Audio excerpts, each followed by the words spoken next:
Buenas tardes tengamos todos y todas aquí ubicados en el campus de la Universidad Nacional Autónoma de Honduras en Tegucigalpa y en el campus de CEUTEC en San Pedro Sula. Obviamente agradecemos desde ya la participación de ambas universidades en este esfuerzo de la tarde por discutir el contexto nacional y las condiciones generales para establecer un pacto fiscal en el marco de un acuerdo económico social. La dinámica, vamos un poco atrasados, pero la dinámica de la videoconferencia va a ser bastante sencilla. Vamos a tener intervenciones por parte de dos miembros del equipo del Foro Social de la Deuda Externa, el señor Raf Flores, subcoordinador de FOSDE, y del señor Rodulio Perdomo, que es el encargado de la parte de investigaciones del FOSDE.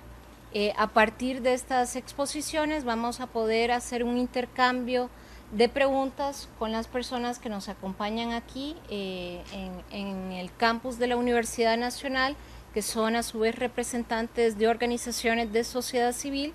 Vamos a poder escuchar preguntas de ellos y también obviamente vamos a poder recibir los aportes, los comentarios de las personas que nos acompañan desde el campus de CEUTEC en San Pedro Sula. Obviamente está de más ponderar el tema de la necesidad de tener un acuerdo fiscal que no se limite a un tema eminentemente fiscal, sino que avance a un acuerdo económico y social. Hemos escuchado en las últimas semanas que reiteradamente desde todas las instituciones del Estado, desde los mismos espacios de sociedad civil, se reitera la necesidad de contar con más presupuesto, entre comillas, para poder hacer una mejor labor y un mejor desempeño institucional. Sin embargo, la discusión que siempre obviamos en este tema es de dónde van a salir esos recursos, cómo tienen que ser utilizados estos recursos, quiénes tienen que proveer estos recursos y obviamente de los equilibrios que debe de haber en todo este tema. Entonces, con este pequeño preámbulo, sin querer retardar más las presentaciones, le daríamos paso al señor Raf Flores. Raf, que también está siendo escuchado a través de nuestros seguidores en Facebook y a través de todas las redes sociales, a través de Justin TV, Pleca FOSDE. Entonces, sin más, Raf Flores, que nos va a hacer un pequeño contexto nacional sobre cómo entender este tema de pacto fiscal y social. Sí, buenas tardes a todos y a todas. Sí, gracias por participar en este conversatorio. Y sin duda alguna el interés de FOSDE es un poco poner a discusión este tema, pero más allá de lo que generalmente se habla, del tema estrictamente fiscal. Porque se ha llegado a extremos incluso en donde dicen, no, solo hablemos de lo fiscal y no miremos los impactos económicos y sociales que tendría los ajustes fiscales, lo cual suena bastante inverosímil, porque sin duda alguna el elemento fiscal apenas es uno de los elementos que tienen que ser considerados si se quiere estar planteando estrategias de cómo enfrentar la problemática del país, que no es una sola, como se pretende a veces solo hablar de unos temas, y se dejan de lado los temas principales, que es el tema de desarrollo económico y social, donde el tema de equidad en todas sus aristas tiene que ser considerado. Entonces, FOSDE lo que pretende sin duda alguna es dar algunos elementos para que realmente de cara al proceso electoral y en las vísperas de un nuevo gobierno, poner estos temas realmente que sean de la agenda nacional, no una agenda particular que solo se saca cuando se considera que hay una crisis fiscal. Realmente el problema del país es que ha ido acumulando una serie de elementos porque estar nada más administrando ni siquiera administrando, sino enfrentando elementos estructurales como si fueran coyunturales. En este sentido, pues, vamos a partir de un poco revisando los antecedentes nuestros en este tema.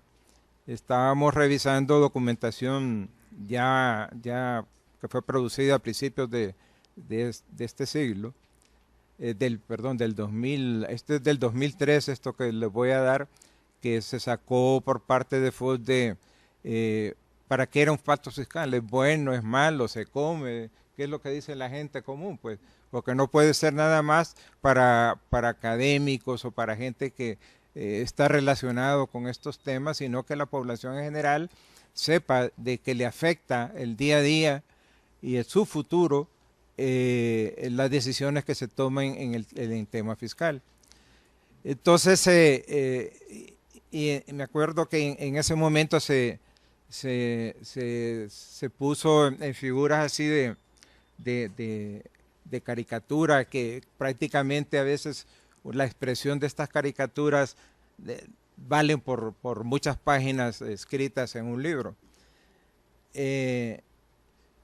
Entonces aquí podemos ver lo que generalmente sucede, se ponen a discutir el tema fiscal, esencialmente el presupuesto, los elementos que están interesados, generalmente alguna gente del gobierno, algunos empresarios y algunos, ¿cómo se llama?, gremios, pero la mayoría de la población está ausente, pues no participa en ello. Entonces dice, sentemos y participemos. Y últimamente se siente de que, bueno, vamos a dialogar, dice, todos a dialogar, y se comen comisiones, y los temas no se resuelven. Más bien se van relegando y se van como escondiendo, enredando más, y que se ve difícil el poderlo realmente enfrentar como debe ser. Entonces, y cuando se habla de eso, entonces salen los grupos que se sientan afectados, los maestros, por ejemplo, los obreros, porque también se sienten que pueden ser afectados, principalmente los que están sindicalizados, los empresarios, sin duda alguna, porque dicen que ellos son los que aportan más al tema fiscal y que son los sufridos. También los médicos, porque tienen también sus estatutos y una serie de elementos que los protegen y que de alguna u otra manera se pueden ver afectados o favorecidos con cierto tipo de decisiones. Y los otros que generalmente son el gremio de economistas, que no estamos por hablar del tema, y a veces ahí termina la situación. Pero un poco viendo así muy rápidamente que las relaciones que se dan con el tema tema fiscal está ligado con el tema monetario, está ligado con una serie de disposiciones de carácter económico. Realmente hablar de este tema se relaciona con un montón de otras áreas que tienen que ser tratadas y que nosotros vemos que se está ausente en el país, no obstante que hay un gabinete económico. Ese gabinete económico se siente que no trata estos temas con la visión integral que se tiene que enfrentar. Entonces lo que hay es una institución que a veces generalmente recae más en el Ministerio de Finanzas, en donde empieza a definir una serie de elementos, pero esos elementos tienden, sobre todo en los últimos tiempos, a hablar más de cómo agenciarse más recursos para financiar el gasto presupuestario que crece de manera muy acelerada. Los elementos relacionados, por ejemplo acá tema de política monetaria, donde tiene que ver con una serie de elementos que definen mucho para la actividad económica y en general a la población, el tipo de cambio del empira con respecto a otras monedas, las tasas de interés, el nivel de la liquidez y por lo tanto crédito. Eso define el tono de la actividad económica y establece una serie de parámetros. Tiene que verse realmente el entorno internacional porque no estamos aislados en el mundo. tenemos que interactuar y de hecho el país ha ido suscribiendo una serie de convenios y tratados internacionales, principalmente de comercio y de atracción de inversiones, que están relacionados con estos elementos.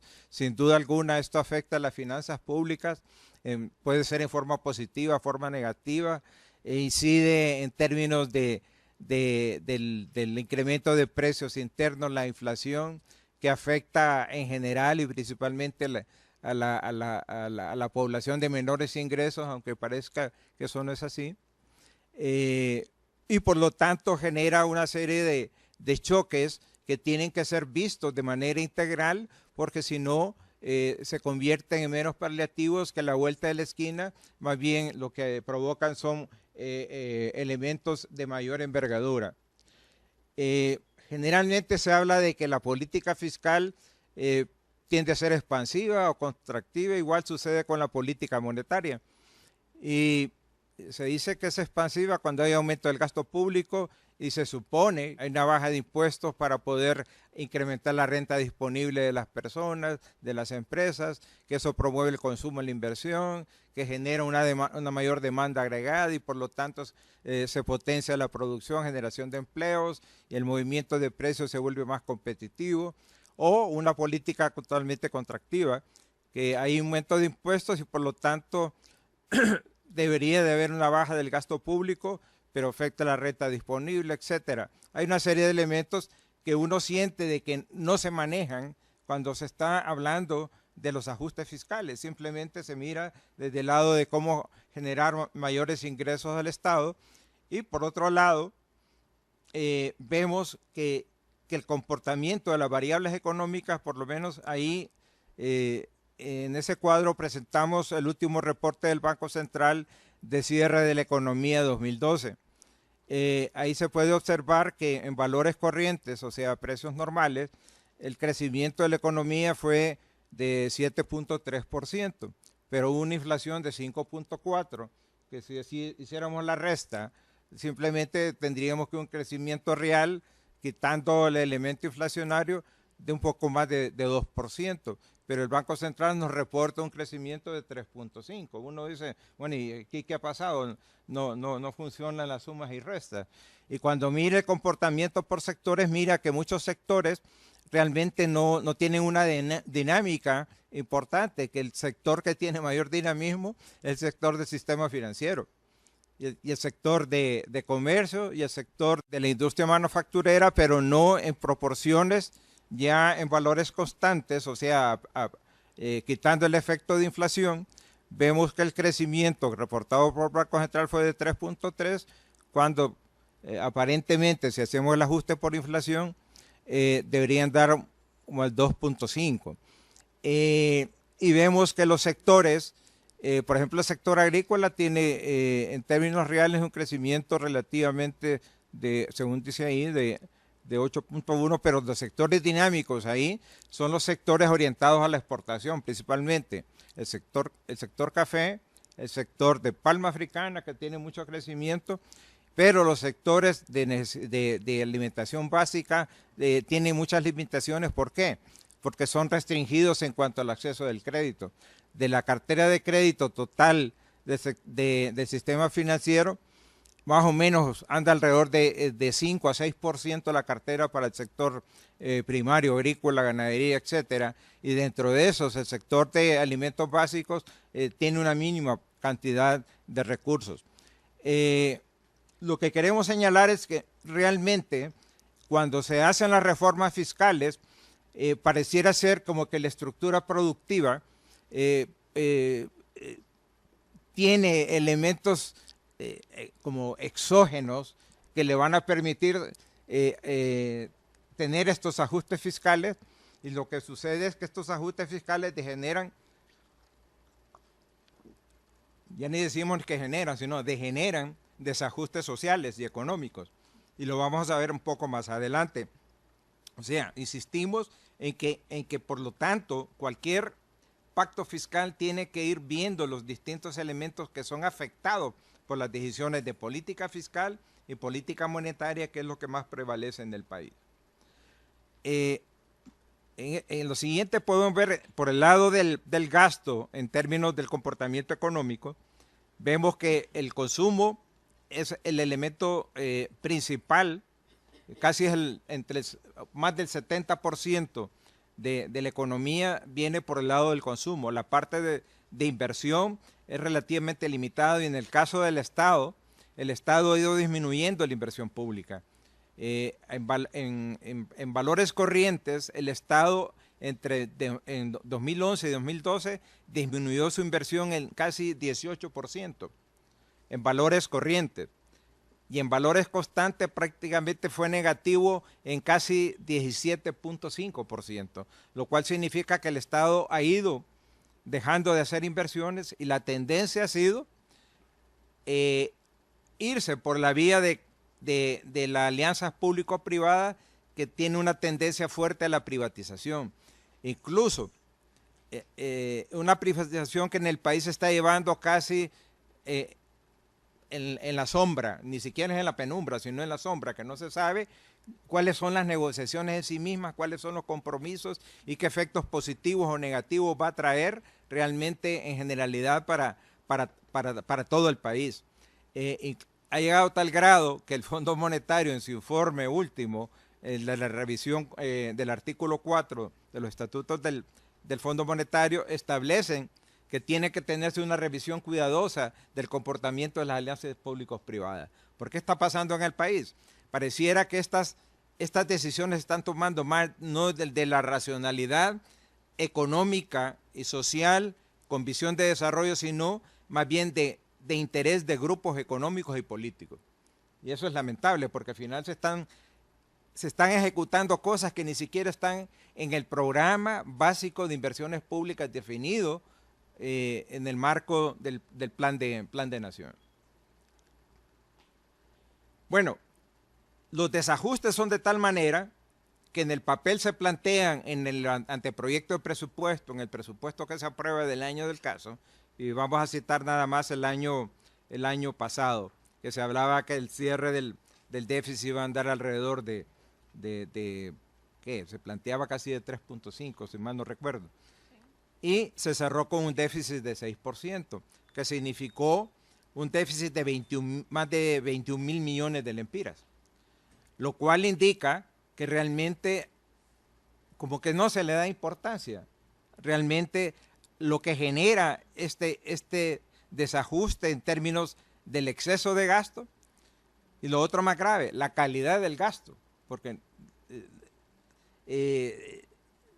podría decirse, bueno, sí se está gastando, pero está haciendo inversión social, está haciendo una inversión que va a potenciar la estructura productiva nacional. No, se está yendo en gasto corriente que tiene realmente pocos efectos. Lo que tiene más bien son efectos grandísimos en términos de endeudamiento público que va a afectar las finanzas en los próximos, yo diría, casi el siguiente gobierno y el otro, si es que el siguiente gobierno hace algo por tratar de cambiar la tendencia de este comportamiento.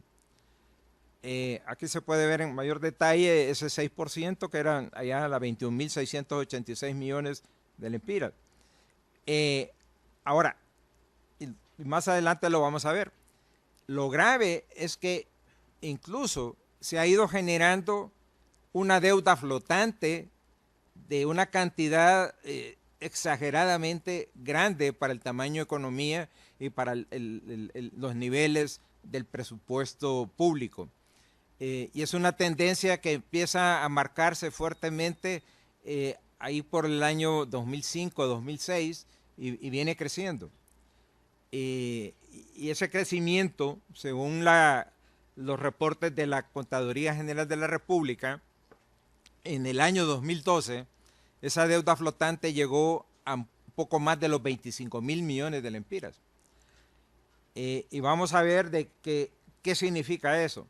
Por ejemplo, acá podemos ver el presupuesto que se recomendó y por ahí anduvo la aprobación del Congreso Nacional para el año 2013. Para la Administración Central andaba alrededor de los 89,276,4 millones, donde se puede ver que casi el 26% era para educación y actividades culturales, casi el 20% para deuda pública, y eso hay que tener cuidado porque de esa deuda pública no se están incorporando algunos elementos. Servicios generales se va al 17%, servicios de salud el 13%, casi defensa y seguridad el 12%, asuntos económicos apenas el 7.4%, protección social el 4.1%. El medio ambiente pues casi insignificante y servicios comunitarios también. Ahí se puede ver ya a nivel de un poco más abierto, donde la parte, por ejemplo, de infraestructura que está en el área de Subtravi, anda alrededor de apenas el 3.3% y cada vez va disminuyendo más porque es la área preferida donde se han ido concesionando la parte de las alianzas públicos-privadas, en la parte de infraestructura. Bueno, aquí de ejemplo, este es un dato casi saliendo de la oficina para acá, del CIAFI, que hasta hoy empezó a dar datos después de casi todo el año estado cerrado sin dar datos, tuvo más de 100 días. La administración central se puede ver ahí, no sé si ustedes lo miran, pero aparece como aprobado 89.544 millones, pero ya el presupuesto vigente, o sea, se amplió a 92.771 millones del momento en que se aprobó el presupuesto al día de hoy. Entonces, lo que nos muestra es ahí un incremento de casi 3.200 millones, un poco más. Suponemos que ahí están los 1.500 millones que el Congreso sacó en la manga para compra de cemento, que no estaba en el presupuesto, y una línea de financiamiento a través de Banadesa, se dice, para locatarios y locatarios de los mercados, que es importante, pero no estaba presupuestado.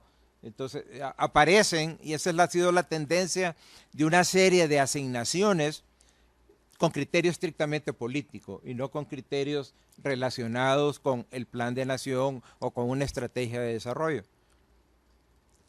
Bueno, ahí hay cantidad de cifras donde se miran los niveles, las fuentes de financiamiento, etcétera.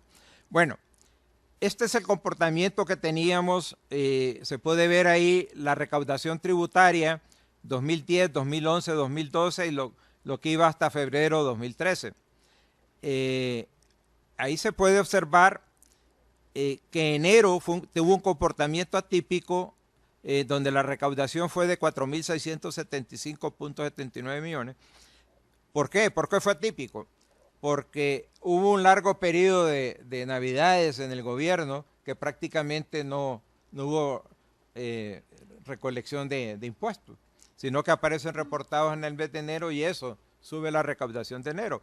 Pero puede verse que ya para febrero empieza a tomar el comportamiento más cercano a lo que ha sido y prácticamente se puede ya decir que la recaudación planteada, que anda por los 60, no, 61 creo que anda por, no se va a poder lograr. Incluso escuchábamos el otro día a uno que fue de la comisión interventora de la DEI, Jorge Yesca, decía de que allá hay un desfase de 1.000 millones en relación a lo que debería de haberse recaudado a las alturas en que él estaba dando sus comentarios. ¿Qué significa esto? Que entonces puede haber un problema porque venimos arrastrando una deuda flotante que no se ha podido siquiera enfrentar. ¿Qué es esa deuda flotante principalmente?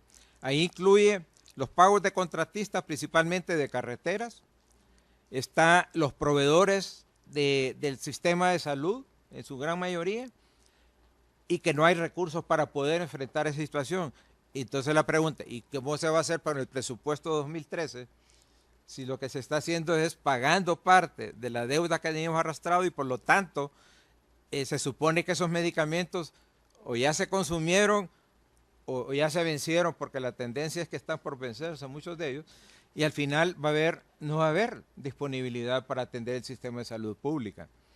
Entonces se está generando un problema fuerte. Entonces, y se dice, no, entonces vamos a hacer otra reforma fiscal para poder agenciar y garantizar que vamos a darle recursos a salud, educación, al bono 10.000, etcétera. Entonces, y eso ni siquiera se garantiza. Nosotros nos cansamos de citar un ejemplo. Por ejemplo, al Fondo Vial, según la ley del Fondo Vial, dice que al Fondo Vial se le tienen que asignar el 40% de los impuestos generados por combustible.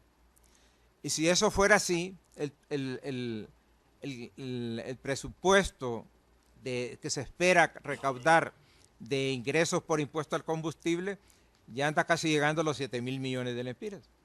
Pero a Subtravi solo le dieron alrededor de 900 millones en el presupuesto. Significa que le dieron una cantidad mucho menos del 10%.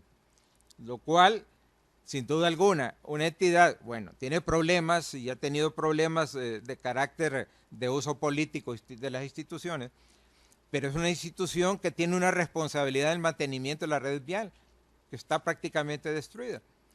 Incluso, el otro día había unas declaraciones de alguien de la DEI donde decía que la recaudación en aduanas, de las aduanas relacionadas con Occidente, con el tráfico de mercadería en la zona de Occidente, había disminuido por el mal estado de la carretera. Significa que hay un desvío de tránsito de mercaderías a los puertos, probablemente de Guatemala, que no están llegando a Puerto Cortés. Pero Coalianza acaba de adjudicar la terminal ¿cómo se llama?, de contenedores de Puerto Cortés, y se declaró fallida la terminal de granel, pero van a volverla a licitar. Y la pregunta, estamos licitando a Puerto Cortés, pero no estamos garantizando la conectividad de Puerto Cortés con el resto de la economía nacional ni con las economías vecinas. Entonces, se nota que no hay una planificación ni una estrategia integral. Ahora, la tendencia de las reformas ha estado, y se mira ahí, y tenemos un círculo que entre el año 2009 y el 2012, después de que hubo una tendencia histórica ahí, que pueden ver la del 91, donde los impuestos indirectos significaban casi el 75% de la recaudación tributaria, habían llegado a bajar en cierto momento bueno, no ha bajado mucho, pero creo que el 67% fue el menos en el año 2009. Pero ahorita, en el año 2012, llegó a representar ya el 70% otra vez. O sea que la regresividad se está empeorando con las reformas fiscales. ¿Qué significa eso? De que el impacto lo está sufriendo todos los de la población, y más grave aquellas personas de menores ingresos. ¿Y qué pasa? La pobreza ha ido profundizándose. O sea, la pregunta es, bueno, y no tenemos los bonos de subsidios, bono tal, bono tal, bono tal, bono tal. Y la pobreza volvió a recrudecerse, y según los datos oficiales del INE, a mayo de 2012, que es la última encuesta de hogares que ha sido publicada, dice que el 71.1% de los hondureños y hondureñas están en condiciones de pobreza. ¿Qué significa? Significa casi 6 millones de los hondureños y hondureñas en condiciones de pobreza. Y la tendencia es que se está incrementando casi está llegando a 1% por año. Esa es la tendencia, más o menos. Lo otro, se puede ver en términos del poder adquisitivo de las personas, los asalariados, por decir algo.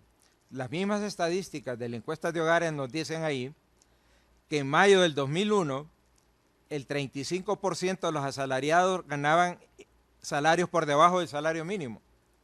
Los empleados públicos, el 6.8% de los que recibían salarios del sector público ganaban salarios por debajo del salario mínimo, el sector privado el 37.4%, y el cuenta propia, el informal que anda ahí, el 55.9%, con una tasa de desempleo de 4.2%.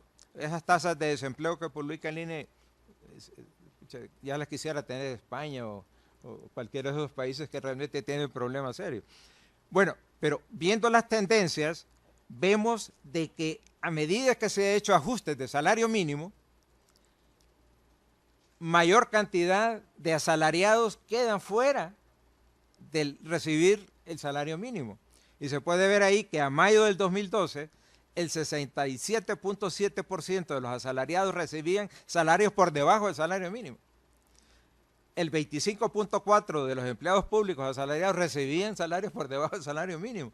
Y el 74.3% de los que son asalariados del sector privado y el cuenta propia, el 83.2%. Lógicamente, esto nos explica los niveles de pobreza que mirábamos antes.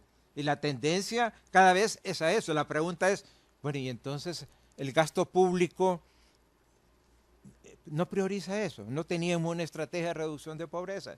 Nos condonaron, se dice, el pago de deuda para poder dedicar los recursos para financiar los programas sociales de reducción de pobreza. Y la pobreza recrudeció, las condiciones están peores. ¿Qué pasa?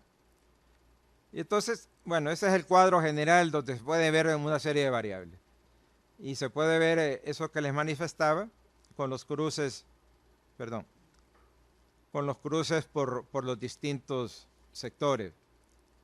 Ahora, la inflación es otro elemento que se ha afectado. ¿Y a quién afecta? La población en general. Y se puede ver, ese es el índice de precio del consumidor publicado por Banco Central. Nosotros hemos estado señalando reiteradamente que ese índice de precio está subvaluado, que no está reflejando realmente que la inflación es más alta. Pueden ver en la columna última que dice porcentaje de gastos del hogar, la estructura con la cual se pondera el índice de precios del consumidor es la estructura de gastos de los hogares de Honduras de 1999. Es totalmente ajeno a la realidad actual. Y por lo tanto, cualquier cálculo que usted haga está afectando la realidad del índice de precios al consumidor. Pueden ver que la línea que está más alta ahí arriba, que es el índice que ha crecido más aceleradamente, ¿cuál es? El índice del gasto y por lo tanto el incremento de precios ¿en qué? En educación.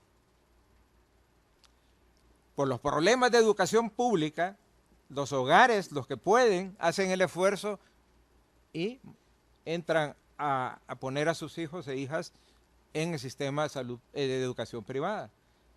El sistema privado, al ver que hay demanda, entonces empiezan a incrementar eso y pueden ver esa curva cómo se separa del índice general que anda en medio de eso. El índice general anda por 252.2 y ahí anda por 381.6. Y así puede ver el otro, el mismo de salud también alta, y el otro es el de transporte. O sea, todos esos índices han cambiado totalmente la estructura de gastos de los hogares y lógicamente el índice tendría que ser otro, pero no le dedican recursos para poder hacer una actualización de la encuesta de ingresos y gastos de los hogares. La tendencia actual se puede ver allá, que es el crecimiento durante este año. Lo otro, hay un análisis que se hizo en este tema de exoneraciones, de qué productos quedaban exonerados y por lo tanto iban a ser grabados con el 12% de los productos de canasta básica. Hay un análisis de que al grabar cierta parte de productos, el índice de inflación pudiera llegar a 11.28. Eso fue un análisis del mismo gobierno. Entonces, está complicada la situación. Bueno, lo otro es, ¿a quién afecta más las decisiones de política fiscal? Se puede ver ahí que está la población dividida en deciles, 10% de población. El 10% de la población de menores ingresos, en el año 2004, destinaba el 39% al pago de ingresos de tributos, en el año 2004. En tanto, el decil más rico, solo el 16.9% de su ingreso era destinado al pago de tributos. En el 2008, porque no hay datos, porque ahora para conseguir las bases de datos de encuestas de hogares es como andar buscando un diamante y hay que pagar casi el valor de un diamante para poderlo conseguir.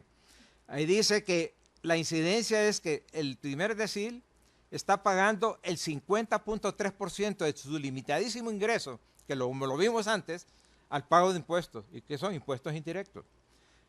Y el decil 10 prácticamente no se ha movido, ahí estaba en 19 tantos, ahora está en 20. O sea, esa realmente, y se dice, no vamos a gravar las empresas porque ellos son los que están pagando, pero al final lo que hacen las empresas es trasladarle vía precios de bienes y servicios al consumidor y el consumidor termina pagando.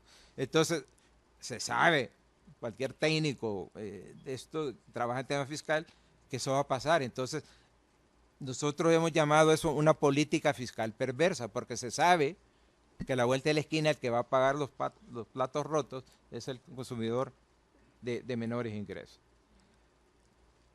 Bueno, ahora se habla y se ha estado hablando de un diálogo nacional, que en enero se montaron unas mesas, pero prácticamente lo que se ha estado empujando son el tema de revisar las exoneraciones que estaban dentro de esos temas, y prácticamente y se han sometido un par de reformas que ahorita no se han discutido en el Congreso por lo que está pasando ahorita, que es el bestseller ahorita en la situación nacional. El gobierno, al ver que tiene saturado el mercado de bonos internos, o sea, donde la deuda interna se ha incrementado bastante acelerada, y que es una deuda de muy corto plazo y a tasas de interés cada vez más altas, entonces decidieron probar a nivel internacional a colocar bonos, y se dice que se colocaron como 500 millones de dólares a una tasa del 7,5 a 11 años, etcétera. Nadie ha visto realmente el contrato, pero se habla de eso. Ahora, nosotros hemos hecho nuestras estimaciones y tenemos una disparidad en cuanto a lo que es la deuda pública total con el gobierno. El gobierno, ese dato que está ahí es del Consejo Monetario Centroamericano, que discrepa incluso del dato que da el gobierno en sí mismo. El gobierno habla que el nivel de deuda pública total anda alrededor de un poco menos del 35%. El Consejo Monetario habla ahí del 46,8%. Se habla de una deuda cercana a los 9 millones de dólares, donde la deuda interna anda rayando los 5,000 millones de dólares, y si son 5,000 millones de dólares, estamos hablando casi de los 100,000 millones de lempiras, y no los 60,000 que se está escuchando.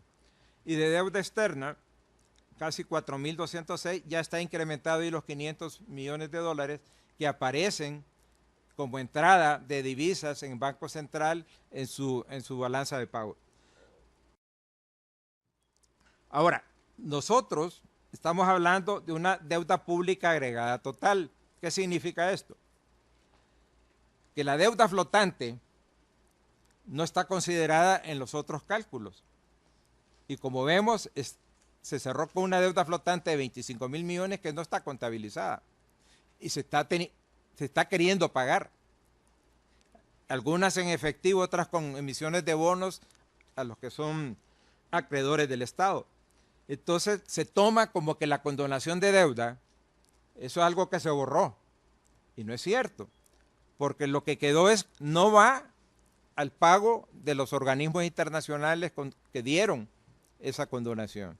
Pero la obligación del Estado de Honduras es mantener casi el cronograma de pagos que vence el año 2040, y por lo tanto tiene la obligación de colocarlo en el presupuesto, y de hecho en el presupuesto aparece como fuente de financiamiento externa, que aparece como una donación del Club de París, del HIPIC y del MDRI, y la cantidad que aparece en la Contaduría General de la República es una cifra cercana a los 39,000 millones de lempiras, pero viendo el cronograma de un documento que publicó Crédito Público de CEFIN, es una cantidad que anda por los 2,314 millones de dólares.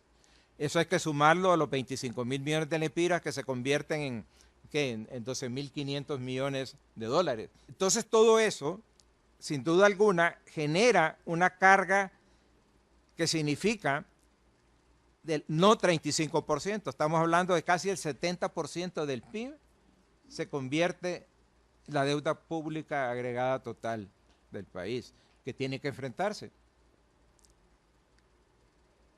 Ahora, en el caso de Honduras,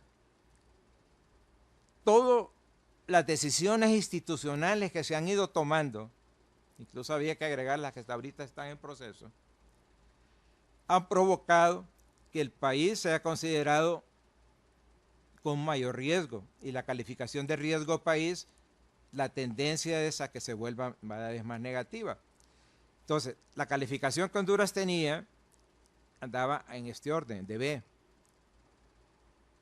Y cualquier de estos desajustes institucionales que se están haciendo le da mayor cantidad de riesgo, más el hecho de estos niveles de endeudamiento tan altos y con una economía que no está generando la capacidad de poder generar ingresos fiscales para poder enfrentar esta situación actual y a futuro, sin duda alguna se vuelve más riesgoso. Ahora, el tema es que ahorita el Banco Central hace como semana y media, el viernes antepasado, sacó el programa monetario 2013-2014. Nosotros sentimos que es casi igual al programa monetario 2012-2013. Tiene pocas variaciones. Y sentimos nosotros que no está acorde a las tendencias de que se están dando en el país. Están hablando de inflaciones del cierre de este año de probablemente de 6 a 7% o 5%. Ahorita anda por 5.1, creo, la interanual. Y la tendencia es que si se hacen las reformas en cuanto a la canasta básica que va a ser grabada o no grabada, eso va a afectar al proceso inflacionario. También el ajuste del tipo de cambio, eso está generando también elementos inflacionarios internos, más el déficit fiscal. Esto salió ayer del Fondo Monetario Internacional, las expectativas de crecimiento económico para Centroamérica 2013. Pueden ver que Honduras ahí lo colocan 2.5, realmente 1% por abajo de las estimaciones de Banco Central.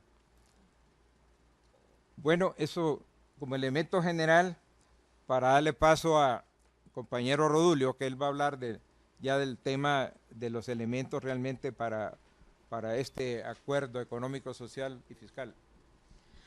Bueno, agradecemos a Raf por esa panorámica general de la situación económica con su impacto social. Yo creo que nos ha apuntalado diversos temas de cómo los mismos se relacionan con este tema de pacto fiscal. Estamos hablando de monitorear cómo se gasta en el país, de esos desajustes presupuestarios tan fuertes que estamos teniendo en estos primeros meses y que obviamente con la carrera política que va a imprimir este año, la tendencia es a incrementar esta parte. Y es esta panorámica la que hemos querido presentar a manera de introducción para establecer que este pacto fiscal no solamente tiene que ser un tema eminentemente económico, que aquí el impacto social que se haga de este acuerdo fiscal tiene que ver con el trabajo que realizamos todos los sectores de ciudadanía desde cada uno, desde el ámbito en el cual se mueve.